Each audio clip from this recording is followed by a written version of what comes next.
नमस्कार. मी प्राध्यापक Raju Sanap. F5 semester फर्स्टमध्ये भारतीय राज्यघटनेची निर्मिती या प्रकरणातील पहिला भाग जो होता तो आपण पाहिला होता की ज्यामध्ये भारतीय राज्यघटनेची निर्मिती कशा पद्धतीने झाली आणि त्या दृष्टिकोनातून ईस्ट इंडिया कंपनीचा असलेल्या भारतामध्ये वाढता कारभार आणि त्या दृष्टिकोनातून ब्रिटिश गव्हर्नमेंटनं केलेले कायदे या सगळ्यांचा पहिल्या जे लेक्चर झालं त्यामध्ये आपण एक आढावा घेतला होता आणि त्यामध्ये राज्यघटनेच्या संदर्भामध्ये आपण फिट्स इंडिया ॲक्ट असेल किंवा रेग्युलेटिंग ॲक्टचा असेल आणि त्यानंतर की ज्यावेळेला रेग्युलेटिंग ॲक्ट झाला किंवा फिट्स इंडिया ॲक्ट झाला आणि त्याच्यानंतर भारतामध्ये जो काही 1857चा उठाव झाला आणि त्या 1857च्या उठावाचे जे काही परिणाम होते त्यामुळं भारतीय जनतेमध्ये एक प्रकारे असंतोषाचं जे काही वातावरण आहे ते वातावरण निर्माण झालं होतं आणि त्याच्यावरती एक मलमपट्टी म्हणा किंवा एक कायदा जो होता तर त्यावेळेला ब्रिटनची जी काही राणी व्हिक्टोरिया यांनी त्यांचा जो काही जाहीरनामा आहे तो राणीचा जाहीरनामा सादर केला आणि त्या राणीच्या जाहीरनाम्यामध्ये खऱ्या अर्थानं जर विचार केला तर भारताच्या दृष्टिकोनातून जो काही महत्त्वाचे जे बदल आहे ते बदल ह्या कायद्यामध्ये झाले आणि मग एकूणच परिस्थितीचा जर विचार केला तर भारतीय राज्यघटनेच्या दृष्टिकोनातून हा जो काही कायदा होता हा कायदा देखील अत्यंत महत्त्वाचा होता आणि त्या अनुषंगानं जर विचार केला तर भारतीय राज्यघटनेतील हा एक महत्त्वाची जी प्रक्रिया आहे की ज्यामध्ये खऱ्या अर्थानं राणी व्हिक्टोरियाचा असलेला प्रभाव आणि त्यांनी केलेले जे काही राणीचा जो काही जाहीरनामा होता त्या जाहीरनाम्यामध्ये खऱ्या अर्थानं ईस्ट इंडिया कंपनीचं जे काही व्यापारीकरणाचं जे धोरण होतं त्याला एक प्रकारे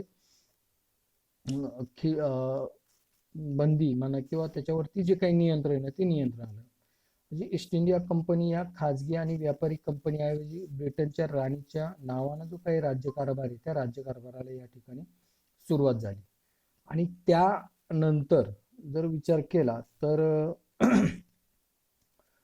ईस्ट इंडिया कंपनी आणि त्या दृष्टिकोनातून जे काही इंग्लंडमधील भारत मंत्री आणि इंडियन काउन्सिलची जी काही स्थापना केली त्यामुळे राज्यकारभारासाठी त्यांना जबाबदार धरण्यात आलं आणि गव्हर्नर जनरल जे आहे त्या गव्हर्नर जनरलची नेमणूक सुद्धा करण्यात आली म्हणजे एकूणच सामाजिक न्याय राज्यकारभाराच्या दृष्टिकोनातून निष्पक्षपाती भूमिकेतून कार्य करण्यासाठी आणि भारतामधील धार्मिक बाबतीमध्ये ढवळाढवळ न करता एक प्रकारे समान संधी आणि सार्वजनिक ठिकाणी जात धर्म वंश असा कोणत्याही प्रकारचा भेदाभेद न करता समान संधीचं जे तत्व आहे ते तत्व या ठिकाणी अवलंबण्यात आलं आणि म्हणून मग खऱ्या अर्थानं त्या कालखंडामधील जो काही महत्त्वाचा कालावधी होता की ज्यामध्ये ब्रिटिश गव्हर्नमेंटनं जे काही बदल केलेले होते तेही बदल या ठिकाणी महत्त्वाचे होते आणि त्या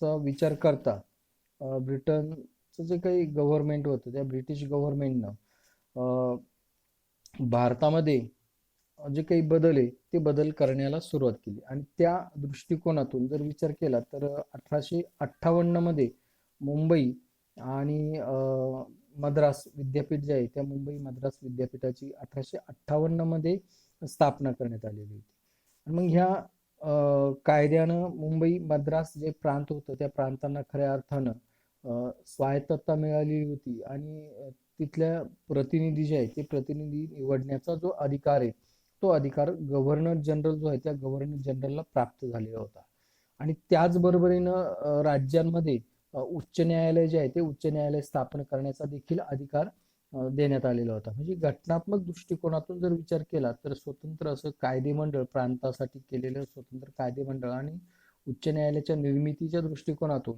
हा 1861चा जो काही कायदा आहे तो कायदा देखील महत्वाचा होता.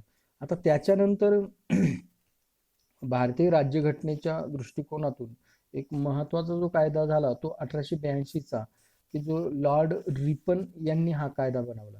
म्हणजे याच्या आधीची जी पार्श्वभूमी होती थोडक्यात जर बघितलं तर भारतातले जे काही देशी वर्तमानपत्र होते त्या देशी वर्तमानपत्रावरती अभिव्यक्ती स्वातंत्र्याची जी काही मुस्कटदाबी आहे ती मुस्कटदाबी केली होती, म्हणजे त्याच्यावर बंधन आले होते. त्यावेळेचे जे गव्हर्नर जे होते लॉर्ड लिटन, या लॉर्ड लिटन यांनी ह्या वृत्तपत्र स्वातंत्र्य भारतातील अभिव्यक्ती स्वातंत्र्यावरती काय केलं होतं की एक प्रकारे बंधनं आणले होते. आणि त्याच्यामुळं काय झालं का देशी वृत्तपत्र बंधनं आल्यामुळं लोकांपर्यंतचा जो विचार आहे तो विचार पोहोचणं अशक्य झालं.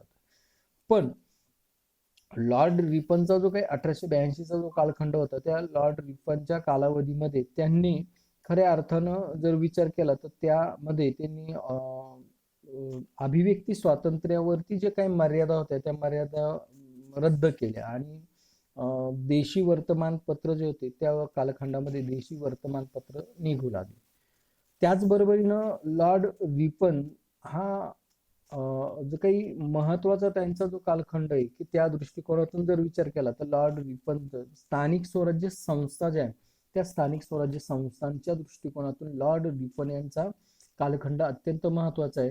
कारण स्थानिक स्वराज्य संस्थांना त्यांच्या कालखंडामध्ये स्वायत्तता देण्यात आलेली होती. म्हणजे एक स्वतंत्र असं स्थानिक स्वराज्य संस्था जी आहे ती निर्माण झाली आणि इथं खऱ्या अर्थानं लोकशाही विकेंद्रीकरणाचा जो पाया आहे तो पाया घातला. आणि मग भारतीय राज्यघटनेमध्ये आपण ज्यावेळेस बघतो की स्थानिक स्वराज्य संस्था किंवा पंचायत राज संस्था हे जे आहे की ज्यांना खऱ्या अर्थानं विकेंद्रीकरण जो का लोकशाहीचा मूलभूत ढाचा पाया आहे त्या दृष्टिकोनातून महत्वाचा. आणि त्याची जी काही स्वायत्तता आहे ती स्वायत्तता लॉर्ड रिपन यांनी खऱ्या अर्थानं निश्चित केलेली होती. आणि म्हणून त्या दृष्टिकोनातून देखील हा एक कायदा जो होता तो कायदा सुद्धा महत्वाचा होता.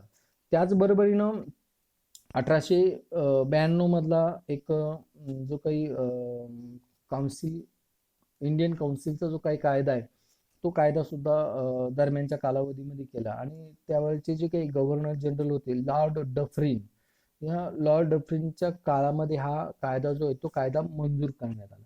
आता या कायद्यानं काय केलं का विधिमंडळ जे आहे त्या विधिमंडळाचा विस्तार केला आणि त्या विधिमंडळाच्या विस्तारामध्ये जे काही विधिमंडळाचे सदस्य होते त्या सदस्यांना प्रश्न विचारण्याचा जो काही अधिकार आहे तो अधिकार देण्यात आला. तसंच सरकारी आणि बिगर सरकारी जे सदस्य आहेत त्या सदस्यांची संख्या जी आहे ती वाढवण्यात आली. म्हणजे प्रांतीय विधिमंडळातील जे सदस्य असतील त्या प्रांतिक विधिमंडळाचे अर्धे सदस्य हे स्थानिक स्वराज्य संस्थांच्या शिफारशीनुसार निवडण्याचं ठरलं. म्हणजे हा जो काही इंडियन काउन्सिल ऍक्ट जो होता 1892चा हा खऱ्या अर्थानं याचा जर विचार केला तर अप्रत्यक्ष निवडणुकीचं जे तत्व आहे हे तत्व ह्या कायद्यामध्ये घालून देण्यात आलं.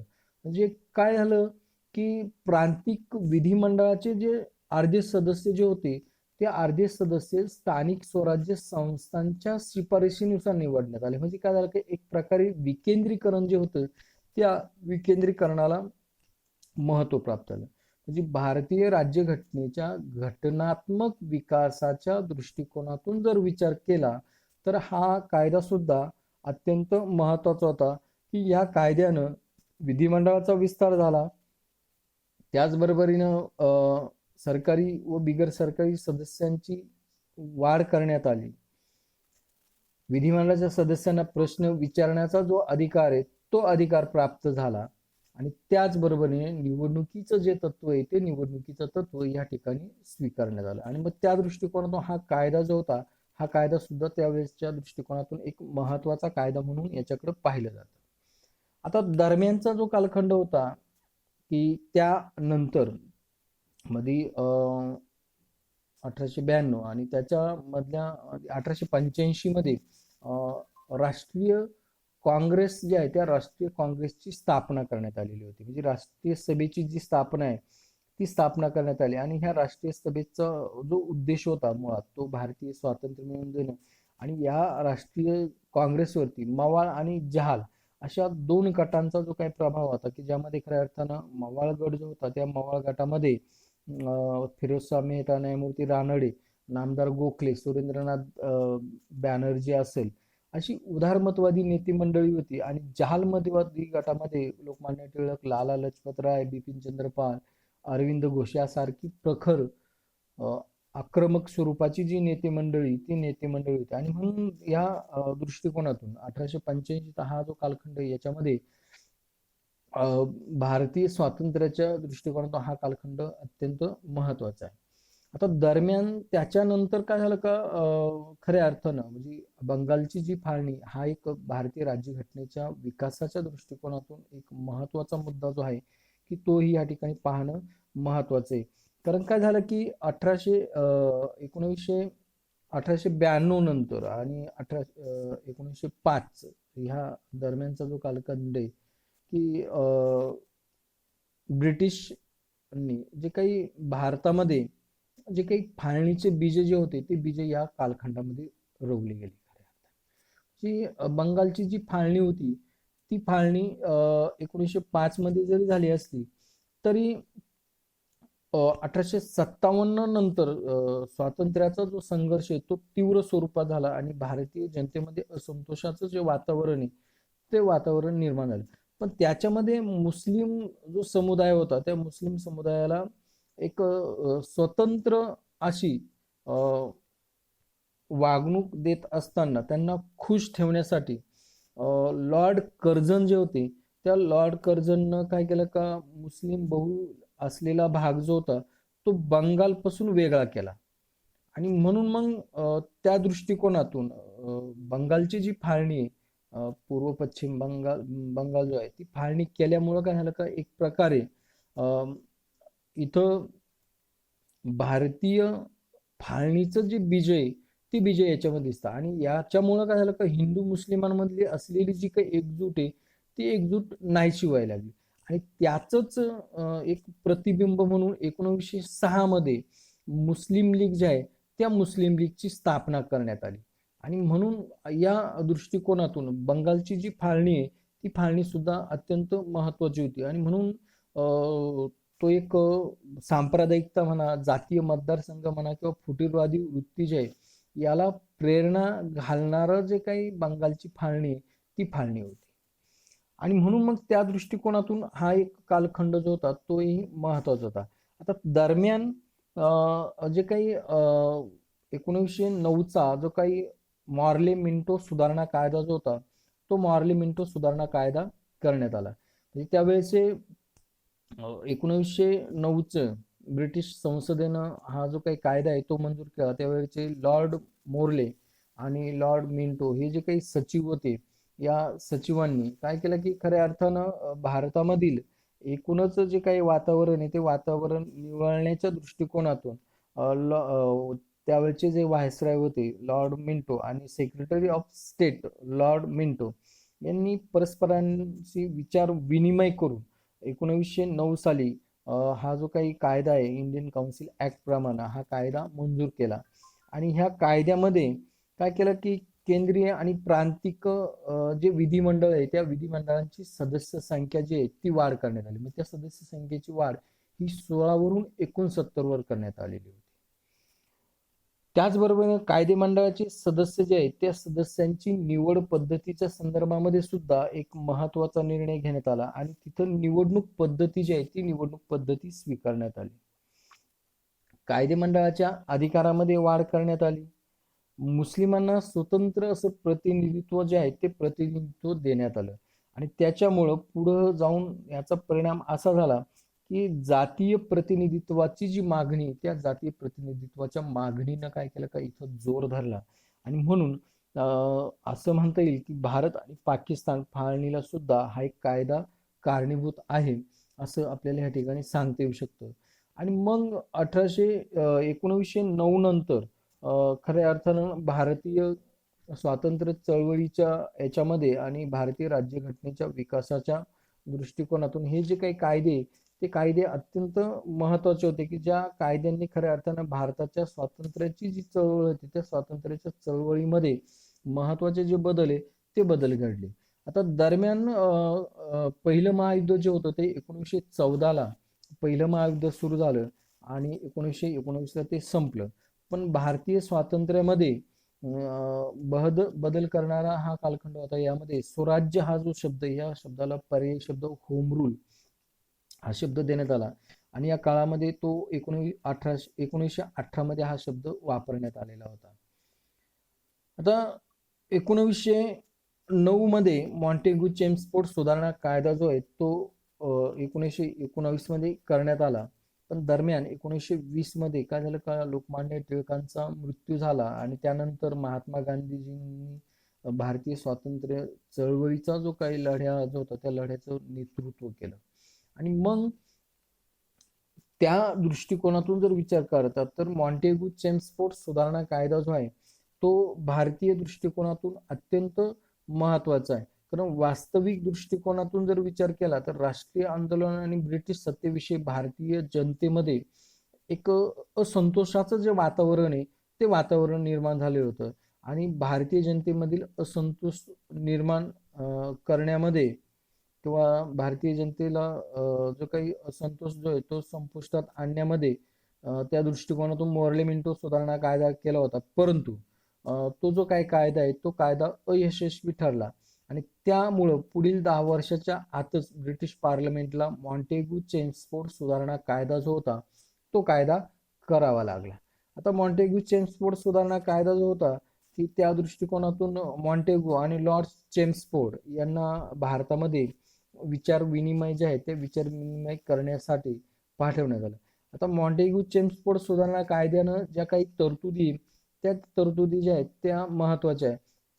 कारण हा भारतीय प्रशासनाचा एक कायदा म्हणून ह्या कायद्याकडे सुद्धा देखील पाहिलं जातं. आता मॉन्टेग्यू चेम्सफोर्ड सुधारणा कायद्यानं काय केलं की भारतामध्ये एक तात्पुरतं स्वरूपाचं जे संविधान आहे ते संविधान निर्माण करण्यात आलं. ह्या कायद्यानं खऱ्या अर्थानं भारतीय राज्यघटनेच्या दृष्टिकोनातून सुद्धा हा एक महत्वाचा कायदा होता की त्यामधलं जे काही स्ट्रक्चर जे होतं त्या कायद्याचं त्याचं जे प्रतिबिंब आहे ते प्रतिबिंब भारतीय राज्यघटनेवरती आपल्याला दिसून येतं.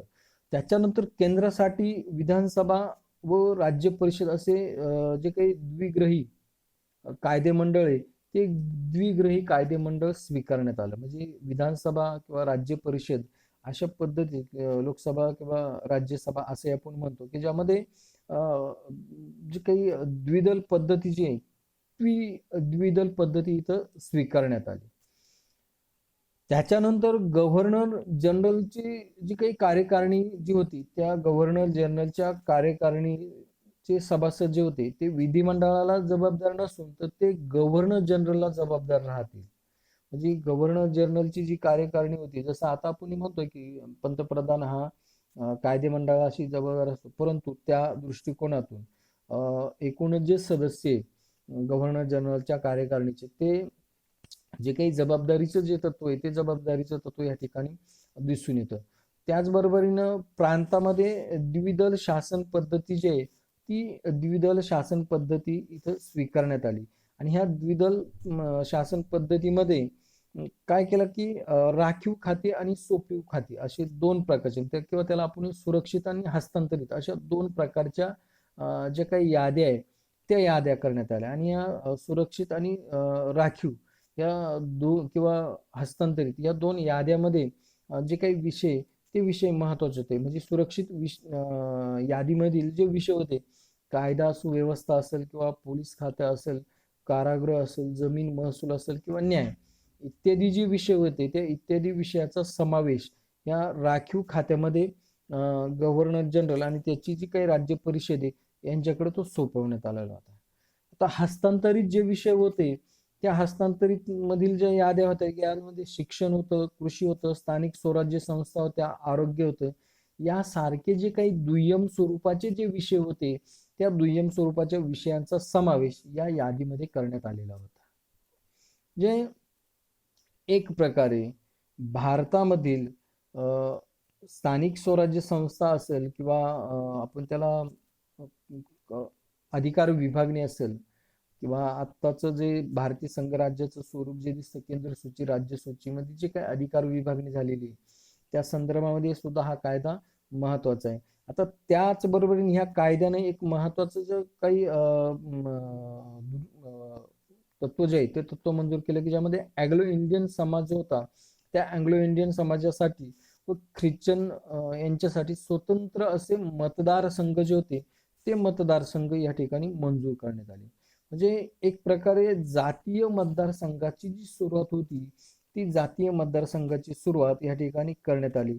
आणि त्याचबरोबरीने द्विदल शासन पद्धतीचा देखील जो प्रयोग आहे तो प्रयोग या ठिकाणी करण्यात आला. आणि म्हणून भारतीय राज्यघटनेमध्ये हा कायदा देखील अत्यंत महत्वाचा आहे. आणि म्हणून असं असलं तरी काही कारणास्तव हा कायदा जो आहे तो अयशस्वी झाला.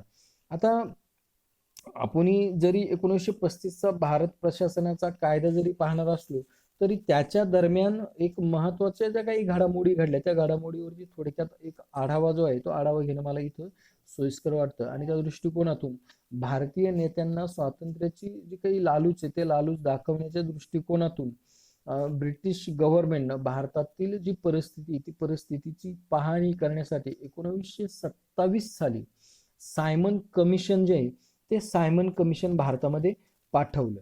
आता हे सायमन कमिशन भारतामध्ये आलं आणि त्या सायमन कमिशननं काय केलं की एक प्रकारे त्या सायमन कमिशन मध्ये एकही भारतीय प्रतिनिधी त्याच्यामध्ये नव्हता.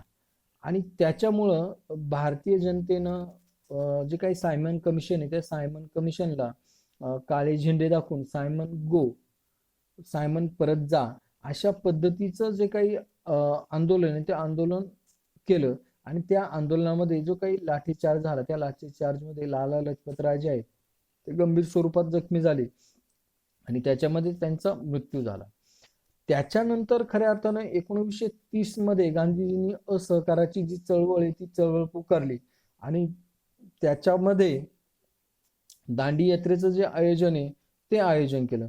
पण त्याच्या पूर्वी एक महत्वाचा जो बदल आहे की 1929 मध्ये लाहोरचं काँग्रेसचं जे अधिवेशन होतं त्या लाहोरच्या काँग्रेसच्या अधिवेशनामध्ये एक ठराव मंजूर केला की 26 जानेवारी 1930 ला हा दिवस जो आहे तो दिवस स्वातंत्र्य दिवस म्हणून साजरा करायचा.